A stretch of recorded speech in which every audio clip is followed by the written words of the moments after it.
Assalamualaikum warahmatullahi wabarakatuh. Hello everyone, see you again on the Andinie podcast. How are you all? Of course, you are healthy. Of course, with interesting discussion and benefits for all of us. So, before we proceed to the discussion, there is a saying that says, You don't know what you don't know. So, introduce ourselves. My name is Nabilla with study number 2207671. Of course, I'm not alone. I'm accompanied by two of my friends on this podcast. Hello, my name is Nura with study number 2202075. And hello, my name is Diah Setyawati with study number 2200995 and 6. The three of you are from the Economic Education Department of the Indonesian University of Education. So, the topic that we are discussing today is that Indonesian economic growth actually depend on what? If you want to know the answer, then listen to our podcast until the end. Yes, we want to tell a story about an element in our economy that has an enormous contribution to the national economy. It is because of this economy element that the Indonesian state has been able to withstand various shock and economic crises for decades. If not because of them, maybe our country's economic wall have collapsed in 1998 or 2008, like many other countries that fell into poverty because of the economic crisis and hyperinflation. And thanks to this economic element, Indonesia can be proud to be one of the members of the G20, which consists of countries with the strongest economic in the world. Wow, what is the economic element that has contributed so much? What element if these are giant manufacturing companies that have hundreds of thousands of employees? No, is this element a benefit company whose office is super luxurious and comfortable in the SCBD area or Sudirman, Jakarta? Not really. Wow, what are you doing? Maybe many of you have already guessed that the heroes of the Indonesian economy are small, micro and medium enterprises, or what are commonly referred to as UMKM. Wow, when the hero of the Indonesian economy was the UMKM sector, even though if you look at it, the scale of the UMKM industry from its name alone is already small. Almost it's just small trades, grocery store, food stall, home-based business, or service business, like salon or repair shop. Yep, although perhaps what is more visible around us is large-scale manufacturing industries or companies with offices in high-rise and luxurious buildings.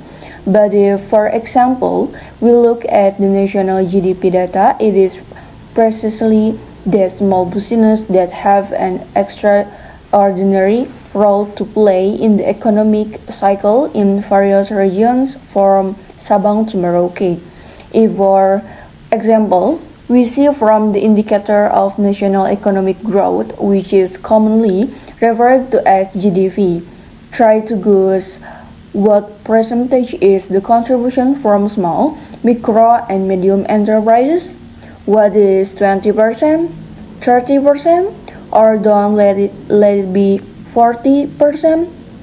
It doesn't turn out that the UMKM sector contributes up to 62% of national economic growth, with a value of around 8,500 trillion rupiah.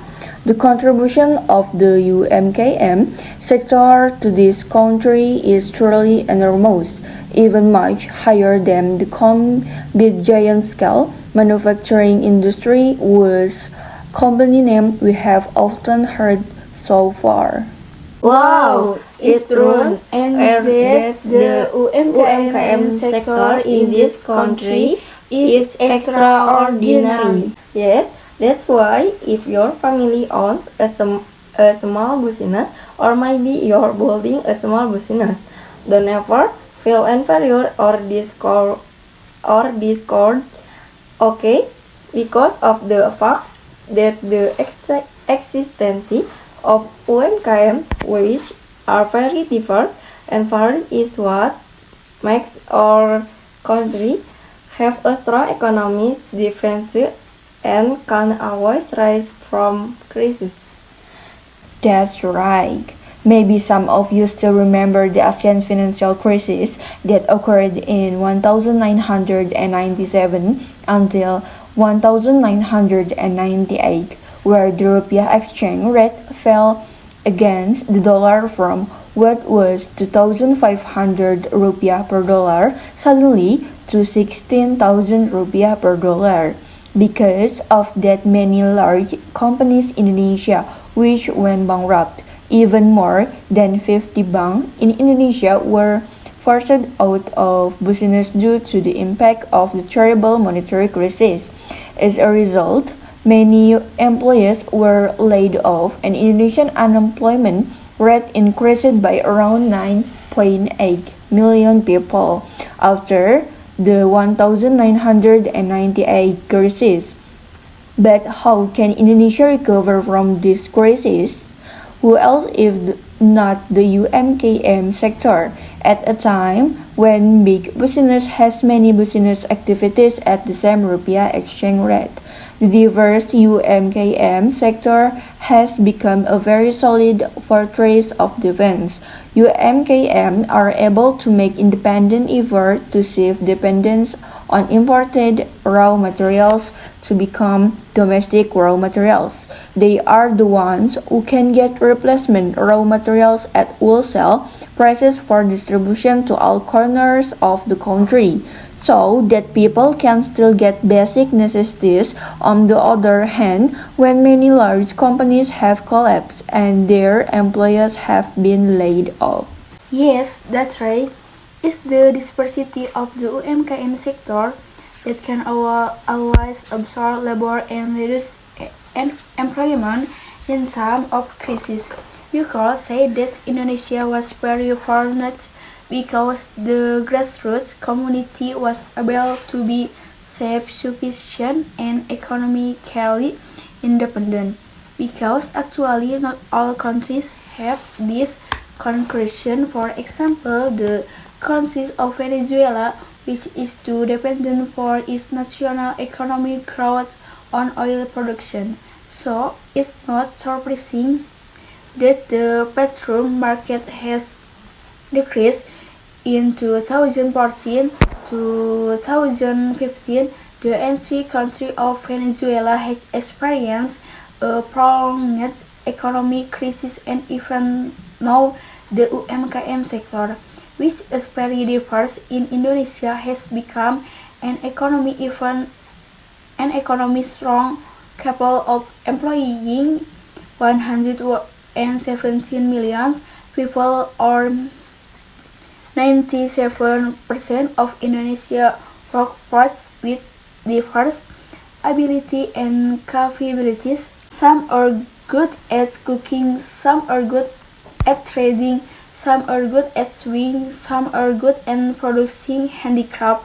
All this diversity is what makes our economy strong than countries that only depend on one or two industrial sector for their economy. Yes, apart from that, UMKM are able to empower people from various backgrounds, including accommodating workers with low education. so all level of society can have the opportunity to work and also earn. Unfortunately, with such an important role, the life of UMKM is not easy at all and full of struggles, starting from the difficulty of finding capital, high credit interest burdens, the complicated management of business license, not to mention conflict in business practice where partners or employees are triggered, making the business even messy, plus technical problems in business execution, incurring unstable cash flow, sometimes selling, sometimes lonely, or problem with stock of goods that are piling up and making receipt records a mess. Not to mention debt owed to vendors or suppliers, shops that make UMKM financial flows is becoming increasingly erratic. Apart from its extremely important role, UMKM players who can successfully run their business in a sustainable manner are very few. It is estimated that more than 90% of UMKM business fail in their first year, so it's not surprising that there is an assumption that says a manager or even a great professional may not be able to success as an entrepreneur. That's right. So, if you are a small business owner or your family owns a small business, you should be proud because you can survive and adapt to various challenges and also changing trend in the business world. Apart from that, recently there have been a lot of digital startups trying to help UMKM players to run their business better and more organized. There are staff who focus on warteg. There are those who focus on traditional markets. There are those who act as delivery couriers. Wow, all kinds of things.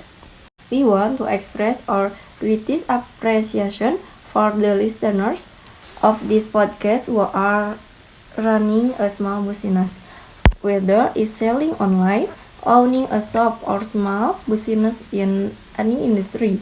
I know your struggle is very hard and you are the heroes of this country economy.